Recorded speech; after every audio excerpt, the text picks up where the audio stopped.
Hey all, and welcome back to the HOC playthrough of Super Mario 64. We've been, messing about with the ground floor of Peach's Castle. Now we're going to go into the basement, and I think at this point we have plenty stars to be able to open these doors. More than I would have at this point in the game, honestly, but gosh darn it, that's just how Flame does his playthroughs.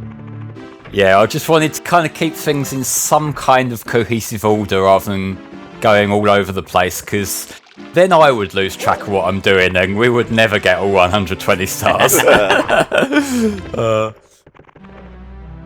mean, to be fair, that's always the sort of challenge that you have whenever you're doing playthroughs or walkthroughs or what have you, is trying to figure out the best route to presenting it all, because the way that people typically play games and the way that sort of you record things can vary very drastically, but then you are thinking what's the most useful for the end user in terms of creating something enjoyable, but also something that's usable if they're wanting to use this to help them figure out why the hell they can't do something. Right, I find this a lot easier to do when you're playing the game and recording at the same time, because at that point you lose that kind of staple in your brain, that thought in your brain rather, that's compelling you to do things in a certain order. I'm just like, whatever, I'll sample a little bit here, I'll sample a little bit there. It's like a platter.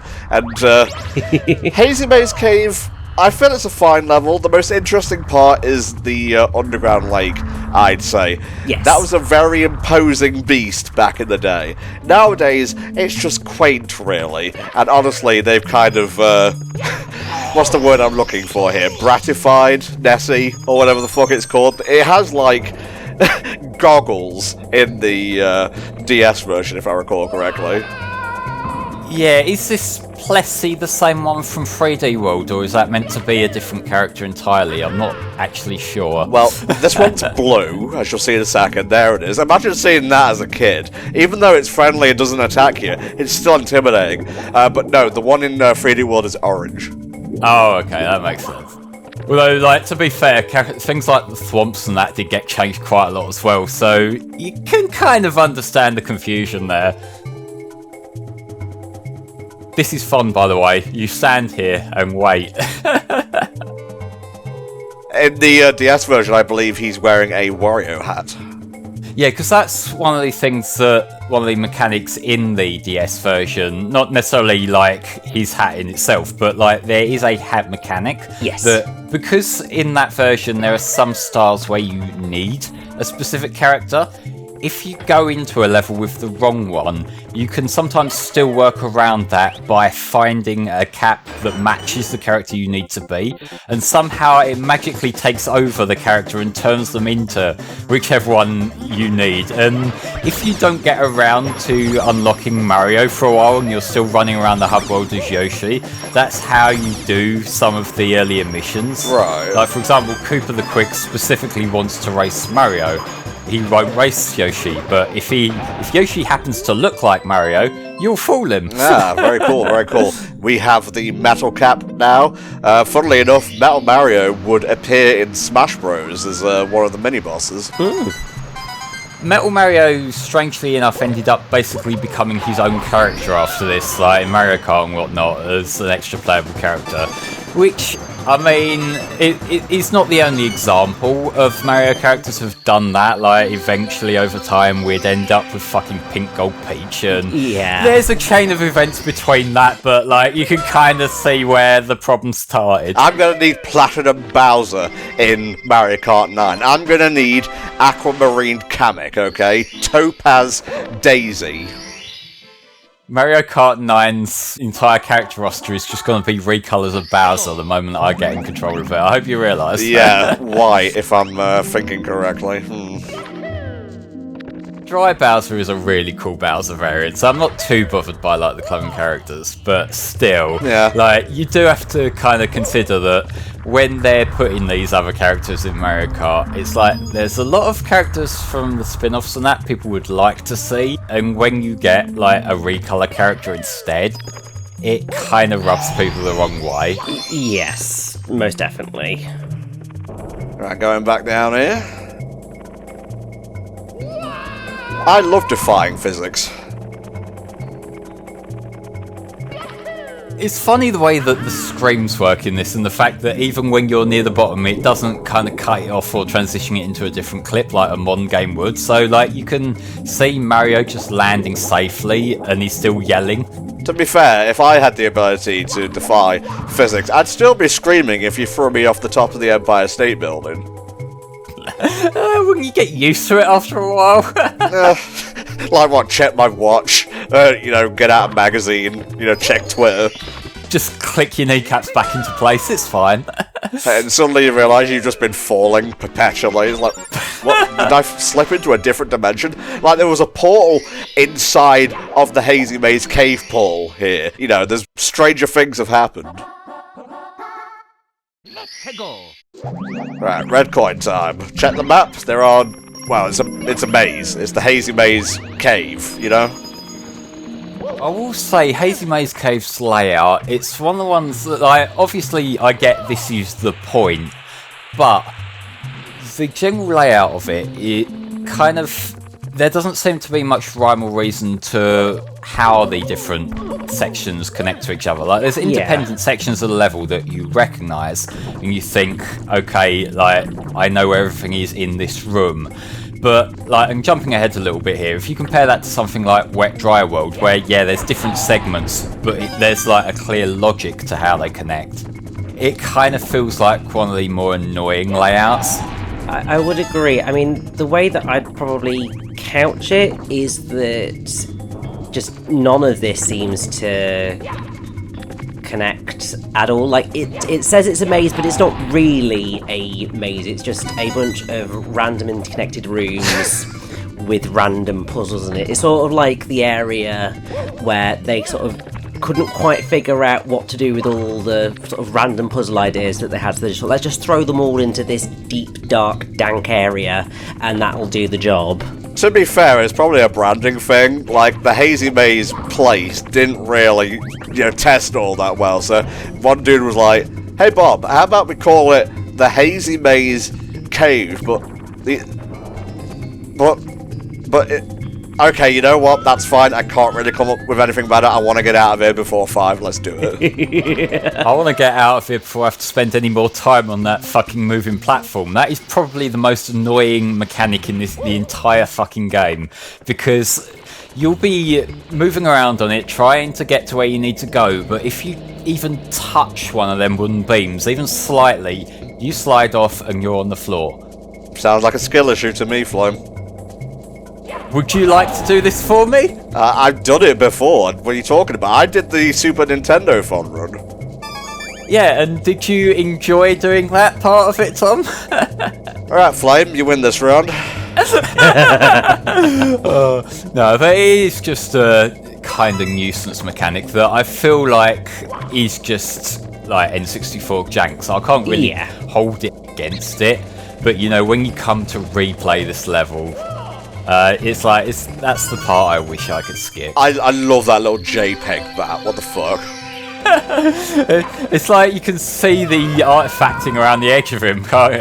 See, I love the ambience of this place, but it is a little bit disjointed. If I were to rank it, it would probably be in, bottom tier of levels in the game. Maybe bottom middle, being a little bit harsh here.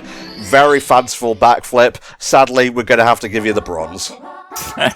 I'll take it. Yes, something, half an A press, wasn't it? That video's nearly 10 years old, you realise? Oh, jeez. I remember watching it. I think I watched it with Helldragon, actually. I remember us having a phase where that was basically all we talked about for a month straight. That was great. Well, it's the kind of meme you obsess over, It's because it's a very cleverly done, analysis, isn't it, on top of the fact that it's so absurd. So you can kind of appreciate it earnestly as well as a joke. In fact, I'm building up speed, and I have been building up speed for the past 16 years to create the perfect Let's Play. I'm still going, I'm still building up that speed, but we're not quite there yet. At the pace we're going, we might have a good one in 60 odd years. Oh, hell yeah. Can't wait for the Hang on. 76th anniversary. And that's probably not right, because I am shit at maths. It's fine, I'm sure the one person who's still around at that point will appreciate your efforts. Never mind the fact it's you checking the video uploaded properly. It's that one ostrich in the audience in Family Guy. Haha! That was funny.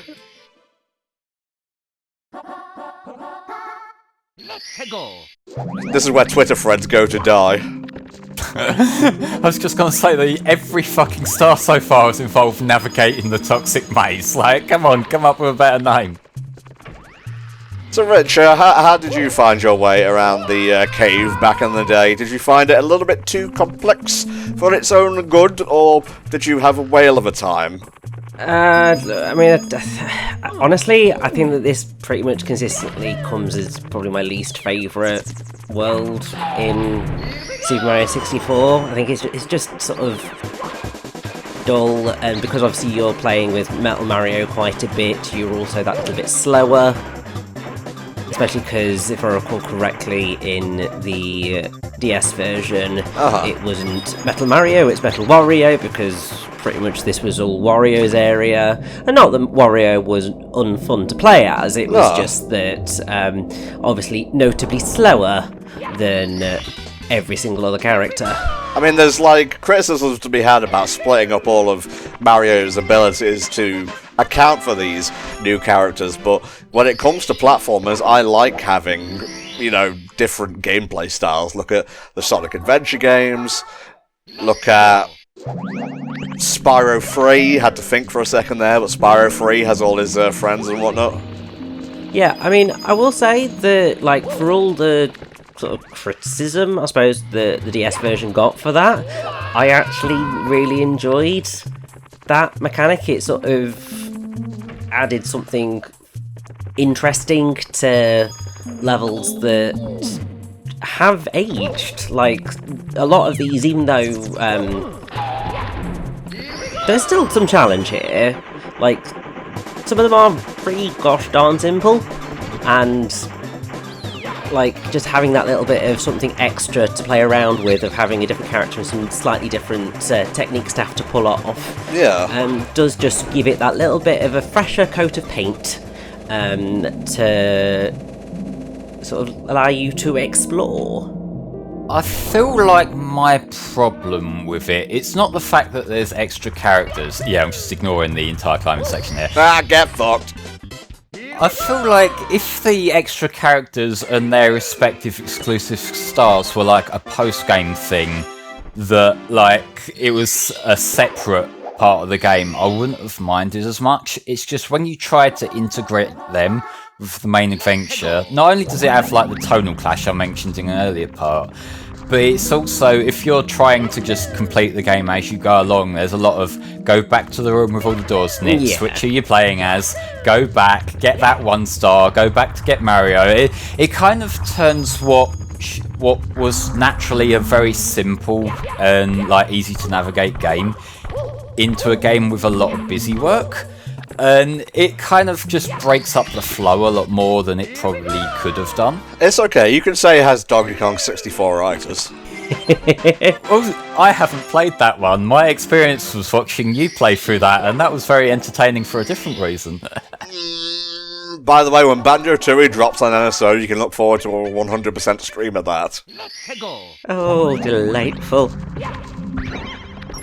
The one thing that I would just briefly sort of counter you on playing with that is that obviously Super Mario 64 was then, obviously it was ported to the DS, so the whole point was that it was treated as a portable system, so they were going for more of that you're playing in short bursts kind of approach. So theoretically, you're always going to be starting from the castle anyway. in sort of how I suppose they perhaps were thinking about how people were going to be playing the game anyway. Yeah. So it would have been less of a slog, because they were expecting that people would have been sort of playing around and sort of trying different things as they went along, rather than spending huge swathes of time on it.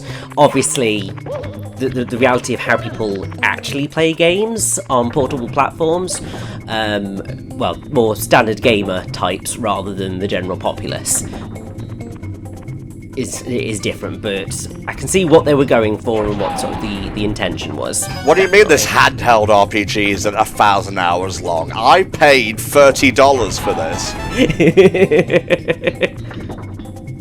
You say that, although I did play through the Vita version of Persona 4 Golden a little while ago, and like that game, I was playing at home on the PS TV, but like there's a lot of like hour-long fucking cutscene sections that that's not maybe tuned to a portable experience. But like I do get where you're coming from with that, Rich. But it's just one of them kind of things that I feel it's a product of its time. The fact that they added all the extra stuff, I feel like that was less that. Well, like, obviously, it was a very ambitious port of the game, and I would never knock it for that. But I feel like there was a bit of pressure of, like, this is the new system, and the fact that it was a 3D handheld system, that this was going to be, like, the launch title showpiece for it.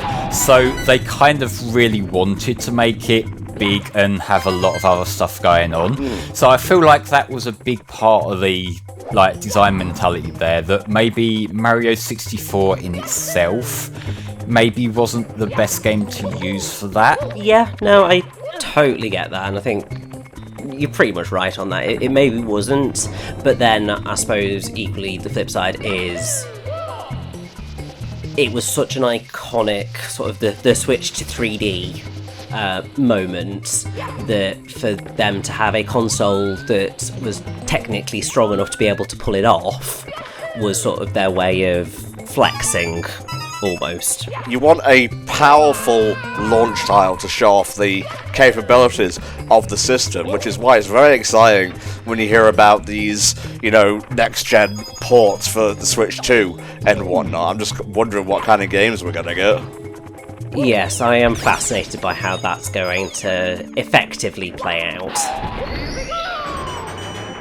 For me, whenever there's a new Nintendo system coming along, the one thing that I'm most interested to see is usually the new 3D Mario, because that's like where Nintendo sort of put all their new big ideas in, and it's normally the most gamey of the new releases, because like usually in the early life of the new system you get like a big 3D Mario that kind of shows off everything, that's like the game, and then you also get the more family games that are like just showing off whatever piece of tech they've got. So it's like, for me, you know, I like to play with a controller, and I like to watch Bing Bing Wahoo Man do his thing. I also like these things. Check out Super Mario 3D World, where we do an online co-op playthrough with myself, Flame, Tanner, and Samurai Snake. We have Super Mario Odyssey with myself, Flame, and Richie. We have Super Mario Sunshine, a pretty old playthrough with myself and Spar. There's Mario all up in this channel. Oh, of course. It's not quite one of our easy go-to things, like, say, Sonic, Kingdom Hearts, Pokemon, but, like, it's probably in the second, like, demographic there. Guess what playthroughs are coming later this month? We have Sonic Pocket Adventure, Sonic 3D Blast Saturn version, and following that we have Pokemon Scarlet. We are a fucking parody at this point. Because we've been working on like the YouTube Shorts now recently as well, and just sort of digging through our back catalogue just to find stuff that works for like short clips. I've been, like, whenever I've been uploading them, I've been looking through like, well, we had a Sonic one yesterday, so we should probably space it out with a Kingdom Hearts one now, and like, alternate them so it's at least not quite so obvious. But I mean, that is a thing that sort of, just generally I think tends to happen with people, and I feel like probably people should be happier that they sort of have got those areas that sort of find their safe spaces in terms of games that they like to cover, because I certainly know that like the channels that always go for the I must play the new game at all times type approach people tune in to some and not to others, and you're sort of very scattergun in terms of what's gonna hit, whereas you've sort of always got that safe place to go to, and well, this channel tends to go for those types of games, therefore I know that this is a safe channel for me to enjoy type approach. And unlike another area of talking about this, for lack of using actually decent words, I'm terrible at segues, sorry. The Patreon allows us to just play whatever we want, because to be honest, we were only really very popular, shall we say, roughly around 2008 to 2010, because it was still relatively new to LP at that point. Like, we were getting the kind of views that Brain Scratch gets now, and they're a channel that has, I would say, double or nearly triple our subs. Nearly quadruple at this point. Yeah, exactly. So it's like the passage of time, plus my mismanagement of the channel. We had like some breakups, get back togethers, reunions, you could call them if you want to be fancy, or whatever they're going to call the third Final Fantasy VII Remake game. So yeah, it's just like, it's interesting to see how things play out over time, but we'll always have Sonic, we'll always have Kingdom Hearts, and we'll always have Pokemons. Yeah. It's just the equivalent of having your Facebook status permanently set to it's complicated with this channel. You get used to it. I guess.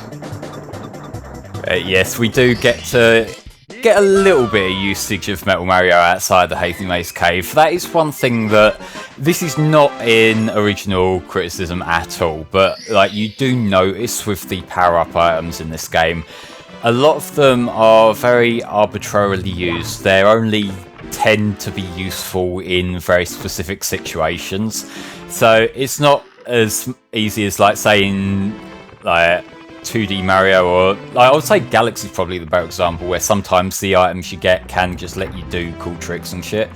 This, it's like you need to go to this one area that has the like water bubbles shooting up, get the Metal Mario, get the star, and that's it, sort of situation. Yes, don't push them. Don't let them push you, even. Now, for one of my favourite worlds in the game, I really like Lethal Lava Land, and a big part of that is that it's just a big fiery area that looks amazing. Oh yeah. This is one of those more... what's the word I'm looking for here? Abstract levels that Richie was talking about? Like, yes. What was it meant to be in terms of being a world? Just a series of platforms over lava? That's basically what they're going for here, yeah. It's like, it's broken into two parts, and we'll see the other part that's maybe a bit more obvious what he's going for in a later mission when you go inside the volcano itself. But this outside section is like, yeah, there's lava, that's the level. Yeah, I will say this is one that always sticks in my memory, but we are HellfireComms after all. It'd be a bit weird to not like a fire or lava-based level, but plenty of stuff going on here. You can surf about on a Koopa shell, you can dodge fire, you can kick children into the lava, everything is here. Everything you could ever want to do. Don't investigate that any further.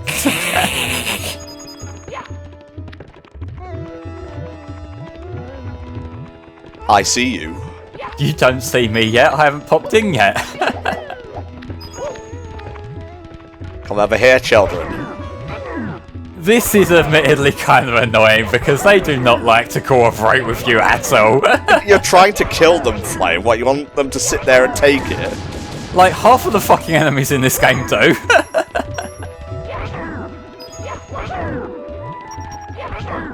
Oh. You're taking the piss now. Oh, there you go. Hey, listen. Just ignore the fact that it's basically two of the same mission back to back. It's fine, we're in the lava area, I can look past it. Well, if you want to be pedantic, every mission in the game is the same, because you're just trying to get a star. I'm not being that petty, come on. No. So, Rich, what's your take on Lethal Lava Land? For short. I really like it, to be honest. I think my pervading memory is the riding around on a Koopa shell for the 100 coin mission. Mm-hmm. So that will always sort of, stick in the memory, along with this delightful sliding puzzle, 8 coins mission. Yeah, it's just one of those things that even though it is that little bit more abstract, it just sticks, and I think because it's just lava everywhere, it just has a lot more personality than Hazy Maze Cave, which comes, directly before it in terms of what you're experiencing. So I think it benefits from being next to such a crap level. Bit rough, whatever. But like, even in earnest, it's just like a kind of nice change of pace to have something like this. And like, I will say, in general, my favourite levels in platformers tend to be like the elemental themed ones. So like, you got your water levels, your fire levels like this, your ice levels. They're the ones that kind of leave most of an impression for me a lot of the time. I agree. That's why Banjo-Kazooie is one of my favourite games, because obviously you have Gobi's Desert or Valley, you have Freezeezy Peak, and then you've got the Spooky Skeletons level with, oh god, Mad Monster Mansion. I thought I was having a dementia moment there. No, that's one of the games that never really got its teeth into me, so like, you're on your own trying to recall those. Ditto. We do have a Banjo-64 playthrough on the channel. I think that was you, me, and Helldragon, wasn't it, Rich? I believe it was, and I remember sitting through it just going, yeah, I have absolutely no nostalgia for any of this, but I'm here and I'm doing the best that I can. It's just like Luigi's Mansion 2 Dark Moon. I like that you say you have a Banjo-Kazooie playthrough on the channel and not like 4. Alright, you cockend. It's fine, we all have our go-tos. Like, I think I've got like 4 fucking Sonic Mania runs on this channel. Yeah, I mean, I know that I have most definitely at least 2 Bayonetta runs on my channel, and I've probably done about 3 or 4 over the years. Similar for Bayonetta 2. And I've definitely got 2 Child of Eden playthroughs on my channel, because I did one before I had a HD recording system and one afterwards. And I was always quite proud of that difference, and even though, they happened almost immediately after one another, it was kind of weird, to be honest. Shout out to the Dazzle Platinum. Yeah. Yeah, there were a few of those. I have the silver one. It looks pretty, but it was not good quality-wise. It did the job at the time. I like that little shrine to the star. It's world building, Well, it's like the main focus there. Like, it's a shame that you don't really see much of like a population down there, because like, it would have been cool if there were like these lava creatures that looked up to the star or something, and we were just the bastard who nicked it. Mario has no respect for religion. He will stomp on your Goombas, he will ride your shells, and he doesn't care for the lava. He should be burning to death right now, but Nintendo was lazy and didn't put accurate physics into their 64-bit game. Wow, what were they thinking? What were they thinking?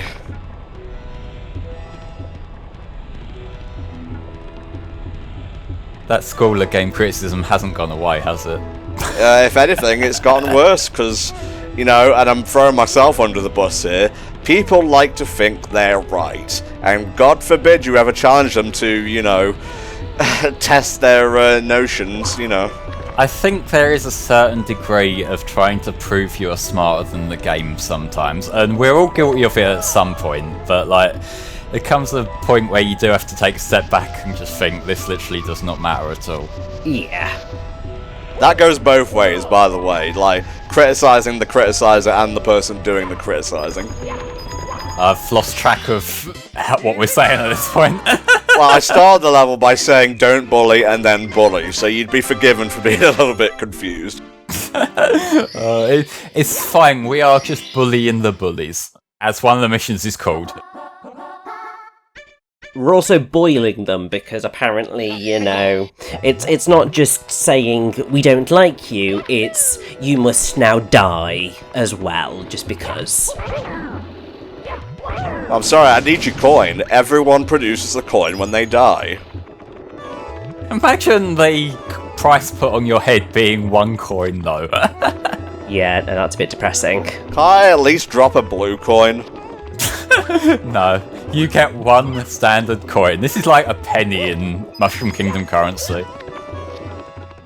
Imagine how bad that would feel post New Super Mario Bros. 2. Yeah.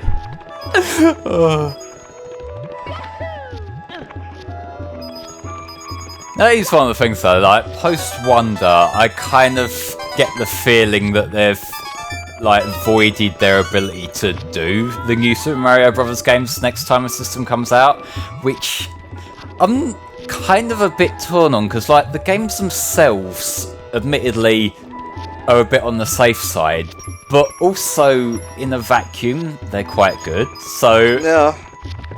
It's like... you can make all the jokes you want about, like, the new name, but I feel like for a while it was kind of like an expectation that a new system would have at least one. I suppose the thing is that Super Mario Wonder, effectively to me anyway, took the new Super Mario Brothers vibe with it. So actually, I would just want kind of like follow-ups to Wonder. I think sort of that style and that level of creativity, Yeah. I suppose, would just work phenomenally well, and means that, because yeah, I would agree with you that actually pretty much all of the new Super Mario Brothers games, from my understanding, have actually been pretty gosh darn decent games, if a little bit creatively uninteresting. So actually getting excellent games that are also creatively interesting is just a massive bonus, really, I think. But we'll see ultimately what happens with the next 2D Mario, because Nintendo have been taking bigger swings with pretty much everything as of late. So I will be very fascinated to see what comes next. I feel like the new Super Mario Bros. Games do kind of occupy a slightly different space to Wonder. Like, Wonder, I haven't got around to beating it myself yet, but like, I do definitely really appreciate what I've seen there. But I feel like the problem with the new games isn't so much the gameplay themselves, it's the fact that so many of them were released back to back. And like, it was that 1 year where they did both the Wii U game and 2 on the 3DS within a span of months. Oof. Like, this is the sort of shit that people give companies like Activision shit for like shamelessly milking their properties, but like, that is literally the business model that Nintendo took. It was like, well, we can turn these games around quite quickly, so we might as well. It kinda killed public interest in their brand, really. Like, admittedly, that is just one of many issues they were making during that generation, but like, they had this potentially safe, like, brand they could pull out whenever they needed it, but they just were too quick on it and kind of shot that opportunity down. Yeah, I will say Wonder, great game. I've 100%ed it. I had a great time 100%ing it. That last level is kind of a bitch in terms of difficulty, but it was satisfying to beat it. I still feel it's like the spiritual successor to the new Super Mario Bros. Series, but it has enough flavour of its own that I could also call it its own thing. And we will get it on the channel eventually, but right now we have Mario 64 to deal with. So, join us next time when Mario's adventure through Peach's Castle continues. Bye for now.